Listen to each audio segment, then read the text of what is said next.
Ayan po, 4 na taong pagkakatenga ng ipinapagawang sidecar ng motor. Ba, 4 na taon? Sidecar lang yan, ha? Yan ang dinulog ni Ma'am Gemma Garro ng Tumawini, Isabela. Sa ating programa kamakailan matapos ang di umano'y hindi natupad na kasunduan mula sa katransaksyon para po sa mabilis na pag-aksyon ng ating pulisya. Nasa kabilang linya po si Major Angelo Pagulayan, ang Chief of Police ng Delfin Albano Isabela. Angelo, magandang tanghali sa iyo. Hello. Ay, okay, wala si Hepe, si Lieutenant Turo. Henry Caragturo. Henry, magandang tanghali. Yes, sir. Good afternoon to, sir. Oh, nasan si Hepe mo? Bali, may importante po na hinakat po, sir. Kaya ang importante, nandiyan ka. Para saluhin ng Hepe mo. Alam naman natin ang mga Hepe ay talagang multitasking. Napakaraming ginagawa. Pero magkaganon pa man, maraming salamat. At nandiyan ang kanyang snappy na deputy. Okay, ano ang update natin sa nirereklamo ni Ma'am Gemma? Bali, so far, sir, when we received the letter coming from your office, then through the order of our CEO officer, inorganize po namin yung investigador, no? Para puntahan kaagad itong si Mr. Cristobal na from San Antonio, Delfin Albano po, sir. And then, July... So in other June words, 14 po. Okay. Ano ang June 14 po sila ng settlement or agreement na itong si katransak po nila para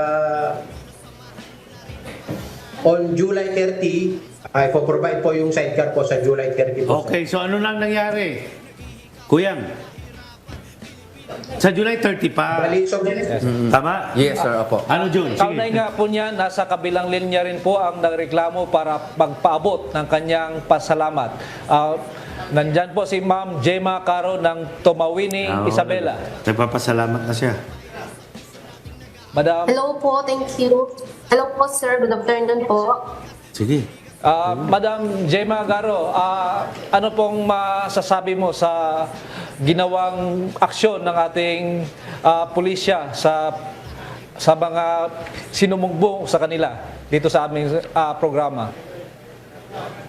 Maraming salamat po sa tulong po dahil po nag-usap po kami nung Mr. Cristobal po na tatapusin daw po niya yung kanyang sidecar po. Tatapusin niya. And then maraming salamat po sa Delfin Albano Police Station po. Yan. Si Sir Rodriguez and then si Sir Pagulayan po and then si Chief po. Dahil tinulungan po nila kami and then sinamahan po kami dun sa shop po nung June 14 po. And then nagkaroon po kami ng terminahan sa abogado po na tatapusin po niya hanggang July 30 po. Sana po makukuha Balita ko, Madam Gemma, na ginagawa na po yung sidecar na 4 na taon ang paggawa.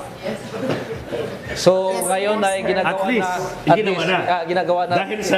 Dahil sa sumbong nyo. Opo, at dahil sa tulong po ng ating tropa doon kasi it would appear, sir, ano lang ito, lumalabas, civil contract lang ito eh. Yes. Pero kahit because of the assistance po ng programa ito at ng ating kapulisan, nabuhay yung civil contract, nagkaroon patuloy ng dokumentong kasunduan na talagang matibay na.